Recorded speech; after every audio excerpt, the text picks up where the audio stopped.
The serial killer had been labeled the monster, and his MO consisted of first sneaking into a house, drugging the victims, and then slowly killing them in their beds. The monster always left behind a signature, a photograph of him in disguise, resembling a black hooded figure with a blank mask. Susan casually walked home from a party. She was dressed in a white suit and had her wavy blonde hair in a ponytail. She passed by a lit house and saw a couple sitting on the front porch and enjoying the stars. "They're so innocent," Susan said with a soft voice. The next night, "Make sure you lock up tight tonight, Ed," said Diane. "I locked every door, shut every window, and secured every bolt. We're safe tonight." Ed got in bed and kissed his wife tonight. A few hours passed, not a sound was made.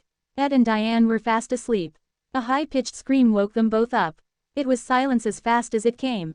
"What was that?" Ed asked in fear. "Ellie, go check her room," Diane yelled. Ed ran out of his room and darted down the hall.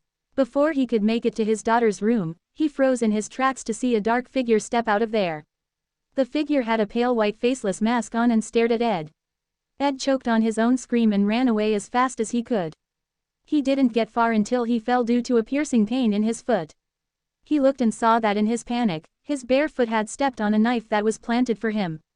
He grabbed the hilt, trying to take the knife out of his foot, igniting the blood that slowly made a puddle. The monster casually walked towards him, not making a sound in those rubber boots. The monster put one hand over Ed's mouth, and Ed slowly felt his vision blur as he drifted into a deep sleep. Ed woke back up, covered in sweat. He looked around and saw that he was in his bathroom, naked, sitting on the toilet, hands tied together under the bowl, and with a piece of barbed wire deep inside a cut in his stomach. He saw his wife in the bathtub, also naked with her hands tied to the spout. A white string was attached to the hot water knob. Finally there was his daughter in her pajamas, standing on the sink. The white string was tied to a board behind her feet, while barbed wire made a noose around her neck. It didn't take Ed long to figure it out. Turning on the hot water would drown and burn Diane, this would trip the string and make Ellie fall off the sink, hanging her with the barbed wire and tearing out Ed's vitals. Ed struggled, trying to get free. However, the monster returned. In the light, everyone got a good view of the disguise. Black boots, black pants, a black trench coat, a hood, white gloves, and a white mask with two black sockets being the only facial features. They gasped in panic as the monster observed them. The monster walked to the tub, making them frantic. Not listening, the monster sprung the trap.